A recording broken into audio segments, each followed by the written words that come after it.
Welcome to Picks with the Professor, the show where a real statistics professor gives you sports betting tips. This is college basketball for Wednesday, February 28th, not the last day of February, Jake. Leap year.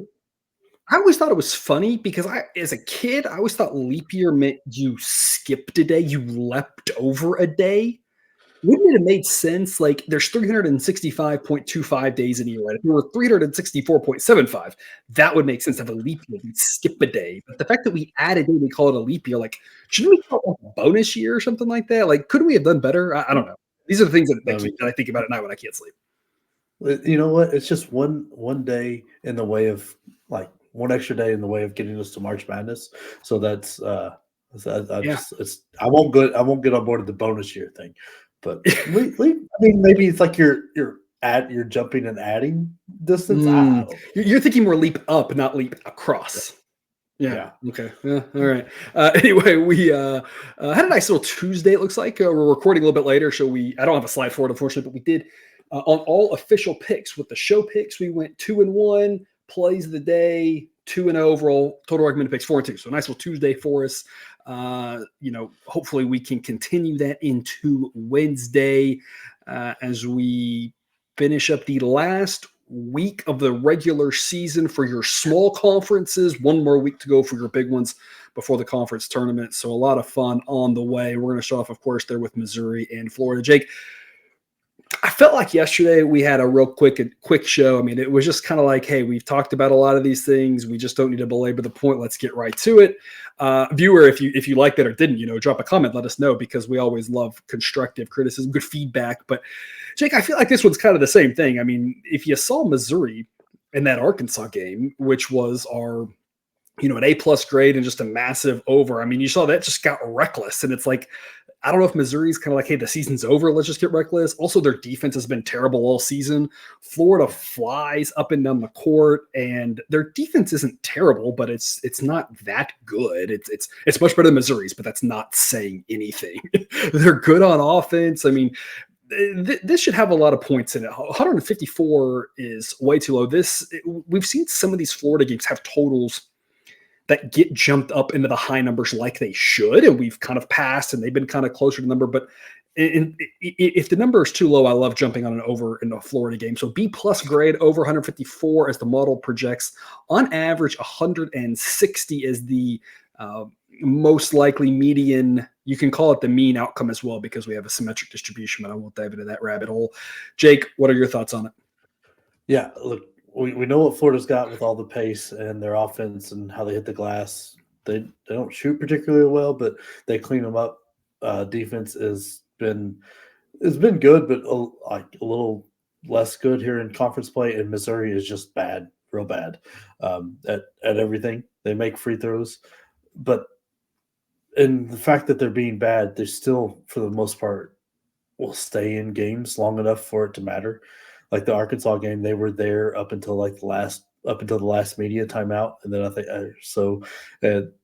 then Arkansas really stretched it. Same thing with Tennessee, so they'll hang around. They're good enough to hang around. Florida is really bad at playing to the level of their competition, kind of thing, and playing that way. Like you get an almost 20-point win over Auburn at home, and then follow that up with a 2-point win over LSU. And then we were all over that LSU one too. If I remember correctly, I think that was one of our plays of the day. Yeah. And then you get a 6-point win at Georgia. You go to, and then which Georgia's who knows really. Then you absolutely should have won the Alabama game, lost in overtime, and then didn't really clean house like they should have with Vanderbilt. So I think Missouri's going to hang around. That's going to lead to a lot of extra points with them being in the game. Missouri hits a lot of free throws. Florida's defense can get a little too aggressive with the way they like to block shots, that it'll lead to some extra free throws. I think we're going to get points every which way in this game. I think I retweeted it. If you have a Twitter, follow me on Twitter. It's at Professor Sides or X or whatever we're calling it these days. I try to post reminders about what shows are coming out, stuff like that. But mainly just try to retweet things that I think are interesting and humorous and relevant to the sports betting world. And I think I retweeted it the last 15 seconds or whatever of the Missouri-Arkansas game. If you have not seen that yet, viewer, go watch that. It is incredible comedy, and that really summed up both of those team seasons. But I feel like Florida's going to be in the same boat. Not that Florida's as bad as Arkansas, but just that same up and down frenetic type thing. And Missouri seems very willing to just say, screw it, we're going to go with it. So we're going to go over in this one. Again, no locks and gambling, never know what will happen. And randomly, some teams just might decide, hey, we're going to completely do X this game, right? So you never know exactly. It's always preach responsibility. But in general, if this game plays out like a typical contest would between these two teams, we think it's just as likely to land in the 160s as the 150s. And in that regard, we get all the winners in the 160s and half the winners in the 150s. So over in that one, kicking us off. But as always, we remind people, shop around, find the best price. If you have not done so yet, check out BetUS. You get a 125% first deposit bonus, a bunch of free bets. They have lines and odds on everything that you can ever imagine. And shopping around can help you win more when you win and lose less when you lose. So it can really help your bankroll out. If you split your money around into a handful of different accounts, BetUS, check them out if you have not yet, please. BetUS, America's favorite sports book, where you can bet on everything anytime. Sportsbook, live betting, and casino. To celebrate 30 years in business, we have the best bonuses in the industry. Get a 125% sign-up bonus and up to 30 risk-free bets. So what are you waiting for? Join now. BetUS, where the game begins. And one of those games where you might want to be shopping around for a good money line price is this one here, Stetson at Jacksonville. A little bit of an under-the-radar game with regards to what's happening Wednesday. Probably not going to be the top of your docket, but one that caught our eye here as an almost wrong team favorite type game. Stetson minus 106, minus 105, minus 104. There's all sorts of numbers right in that ballpark that we have seen in there.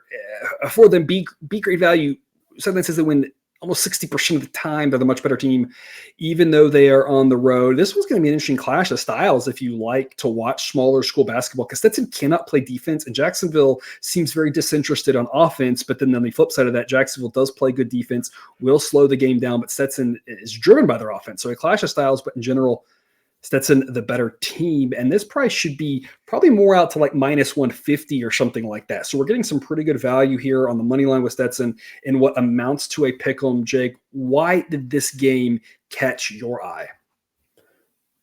I think Stetson's very underrated for their conference right now. They're playing very, very well. Winners of 6 of the last 7 with the weird Queens game in the middle there. I think, plus I know this isn't a great way to value things, but I think it's a little extra motivation. They went out. They've got the 2 easier games. I think with the tiebreaker, they get the first place in the conference because the win over Eastern Kentucky last week really propelled them there. So I think you've got that going for them. I know they're both games are away, but they're also an incredible free throw shooting team, hitting around 76%. They just seem to really handle the business there. And what we see is what we predict to be a tight game, with it being both teams being slow paced and Jacksonville's strength going against Stetson's strength. I think the free throws are going to make a world of difference. I'd trust Stetson and their guards to get it done, where I'm not sure Jacksonville is as interested or really has the team to do it. Yeah, they've Stetson, of course, has a chance that 1 seed. They need Eastern Kentucky to lose a couple more games to help them out, but they having that tiebreaker it does help them out. And either way, you obviously want to finish strong. Jacksonville at 5-9 in the conference right now is a stone's throw away from last place. Shockingly, Bellarmine is the last place in the conference, which is crazy because they were such a great story. I think last year they were good. 2 years ago and last year both, I think they were pretty good. And then all of a sudden this year they've completely fallen apart. But Jacksonville might be the worst team in the conference. Stetson probably the second best team in the conference. Obviously they'd make an argument for the best team. So it's one of those things where it's like, I know that going on the road matters. It's not easy to win a road game, but in here you've got maybe the best team in the conference and maybe the worst, or if not very close to it. I'm not really sure why they aren't making you pay the tax that should come with this is a really good team versus this is not a really good team, right? I can't quite understand that one. So we're going to take Stetson here.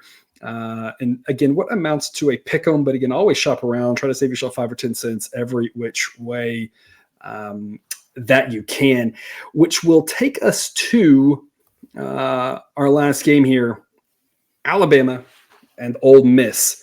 And again, if you are not with us yet on Dub Club, we continue to roll with the plays of the day last week, whatever it was, 15-5 or something. I don't know, 13-5. This week, starting off 3-1 on the plays of the day. The subscription will pay for itself. This is a sneak peek of what you get for every single college basketball game, every NHL game, MLB game, college football game, NFL game, everything that we got. Loads of information for you to dive through if you like to be a more informed sports bettor. And you can save $5 off of your first month, get it for $29.99 with the promo code there on the screen, the QR code there, or the link in the show description. And of course, if you went back and you paused that, you can kind of see all that stuff. But here is the slide for Alabama and Ole Miss that we normally like to give for you if you're with us on YouTube. Alabama, really good offense. Ole Miss, also pretty good on offense and struggling on defense. Jake, we talked about Alabama, Kentucky yesterday, how crazy that game was, and there were 900 points approximately scored in that. Said, hey, all right, let's take Kentucky's over here on Tuesday. That worked out pretty well. Now we're going to take Alabama's over here on Wednesday. Let's see if that can work out pretty well. That was a very interesting and unique game with all those points, but what you saw in it is just the ability of these teams to score, their lack of ability on defense, the pace that they bring to a game. There's a reason why both Kentucky and Alabama have been massively on the overs this season, while we've been on them all the time, and that doesn't mean, again, that we are saying this is a lock, this is a guarantee, because anything can happen in one game. Teams can get hot, teams can get cold, teams can randomly change up their style. But in general, the books continue to paint a lot of these teams, the Kentuckys, the Alabamas, et cetera, of the world, 5-ish, 7-ish points short. This is another one here. We're going to go over 165.5. Model says 170.5. Jake, when an Alabama or a Kentucky or a Florida play each other, those totals have been around 171, 172. Those maybe should be 173, 174. But just because they're not playing those teams doesn't mean they can't drag these other teams into a game very similar to that, especially a team like Ole Miss, who is good on offense. At home, Ole Miss will score points against Alabama. They will not get shut out. I can guarantee you that, Jake.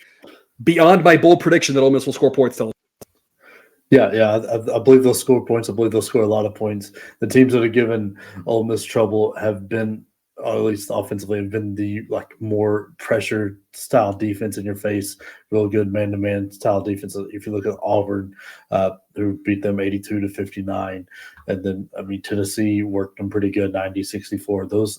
Those teams have a very similar kind of style to them on their defensive end, where Alabama is not that team. You're looking at games like Mississippi State, who has been a little more offensive driven, not as much as defense as we like. They beat them 86-82 at home. They just put up 71 on them again on the road. I think there's going to be a lot of points. Ole Miss, they shoot the three ball very, very well. They're good for the free throw line. Their pace, they like to play whatever pace is being played on them. So Alabama is going to love that, because Alabama is just going to run.